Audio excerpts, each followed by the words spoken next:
fair to say that I've had a few putting problems this year.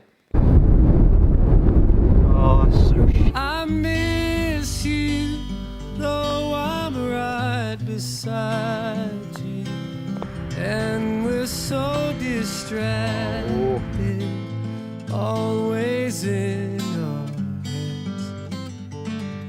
heads, so spaced out, figuring this world out. So I've done what all good golfers do in that situation. Followed a well-structured practice plan to groove a better stroke, improve distance control on long putts, and get used to holding short putts under pressure. I've bought a new putter. Oh Jesus, here we go again. I rolled a couple of quick putts with it on the practice green, but I thought the true test is on the golf course where it actually matters. So I decided to go and play 9 holes and see if a new putter had solved all of my problems. I'm doing this video a bit differently and doing a voiceover instead of chatting to the camera on my way round. I found it less distracting, so that was good, but let me know how you find it. The first hole at Royal North Devon is a par 5, and as you can see, I've pushed my drive a little bit, and to be honest, I was lucky to miss the burn that runs up the right hand side of it between the 1st and the 18th. I'm actually on the other side of it. I had about 215 yards to the middle of the green, so I could have still gone for it in 2, but I hadn't played for a couple of weeks and I just slapped a few balls in the net before teeing off, so I decided to be sensible and lay up short of the burn because it kind of curves around short of the green.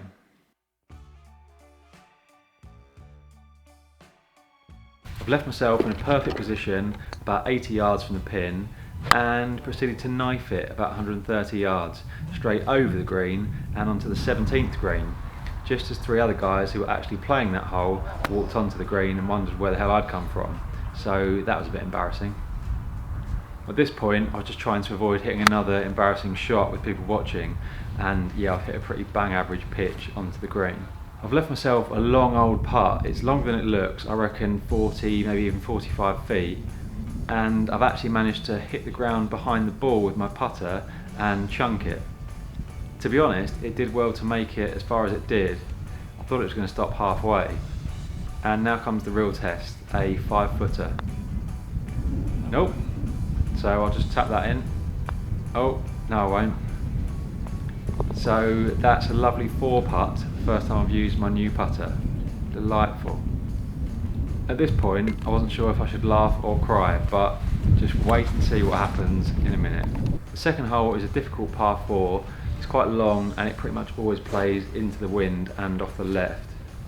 I don't normally hit driver here, but having just 4 putted on the first hole for an 8, I decided just to go for it, and I've actually hit a really good drive which has left me about 145 yards.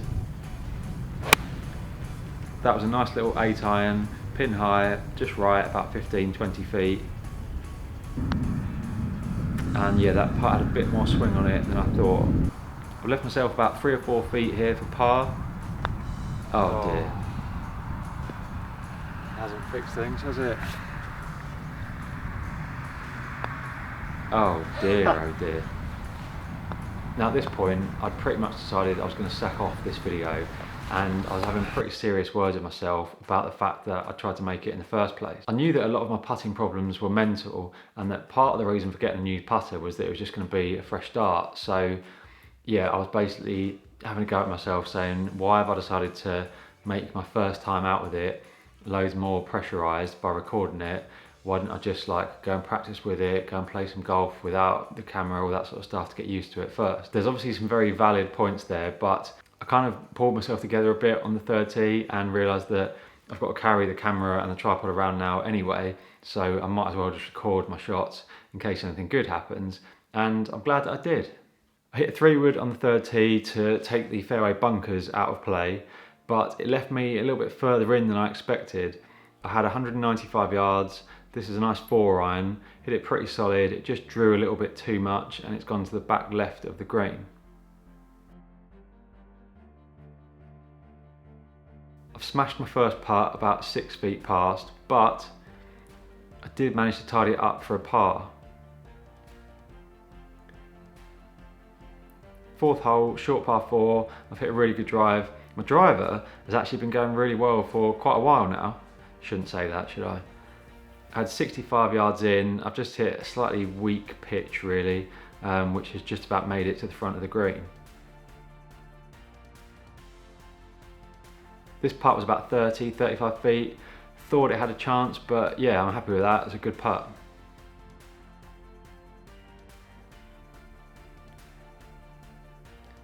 Par 3, back into the wind. I hit this alright, it was just too much club, so I've gone just off the back of the green. But there's a couple of dogs there, so that cheered me up a bit. I feel like the camera is making all of these putts look shorter than they actually were. But if you count my footsteps here, 25 paces, that's a long way. And this one, I decided to measure it, and yeah, you can see it's about 5 feet. Again, it looks shorter than that from this angle, doesn't it? Yeah, I've just about holed it, a little bit timid, but it's in. This wasn't a great drive, but I get a bit worried about walkers down the left-hand side on this hole, so I've just kind of fanned one out to the right to avoid killing anybody. This was a decent enough 6-iron from about 175 yards. So I'm on the front of the green, I've got a big slope to go up, and yeah, that's solid enough.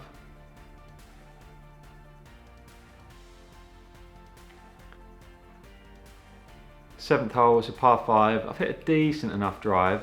It's a little bit shorter than I would like to be. So I'm weighing up hitting a sensible layup or just giving my 3-wood a rip and seeing where it ends up.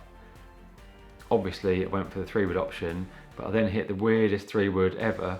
I don't even know what happened to it, but it kind of went about 170 yards and ended up in what would have been the good layup position anyway. That left me about 130 yards in. I tried to feed in a little 9-iron, a little knockdown one. I didn't hit it great, as you can see, but it's worked out all right. And this is quite an embarrassing moment. So at this point, I decided to try aim point, despite the fact that I don't really know how to do it. And as you can see, I've managed to stand in completely the wrong spot, way off the line of my putt. That little shake of the head is because I can't feel the slope underneath my feet at all, which is quite important for aim point.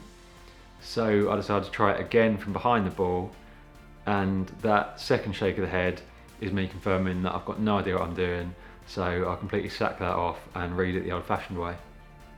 The result of all that is that I don't give it enough break, but yeah, it's an easy tap in for par.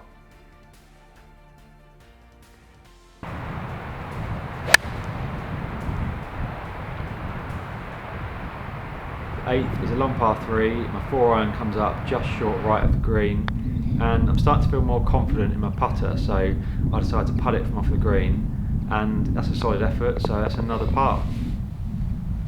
So that's 6 straight pars, but I've got a really long par 4 to finish into the wind. That was a great drive, but I know that I'm still going to have a long way in. This is a 4-iron from about 190 yards, and I've knocked it almost straight over the pin to about 10 feet. Obviously holding this and having 6 straight pars and then a birdie would have been a lovely way to finish, but I've left it just short. Overall, I'm really happy with the putter and how it felt, and also how I bounced back from that near meltdown on the second green. For those interested, the putter is a TaylorMade Spider X Hydro Blast. It's 34 inches, it's face balanced, and it's got this grip on it. I wasn't actually fitted for it this time, but I had a putter fitting years ago which identified that that kind of putter is exactly what I need.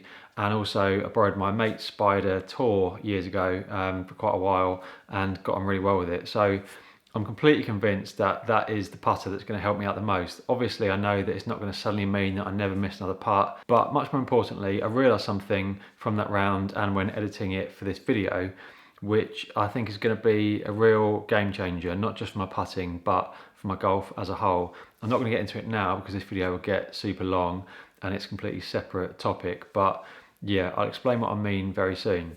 So keep an eye out for that. But yeah, in the meantime, thanks for watching and I'll see you in the future.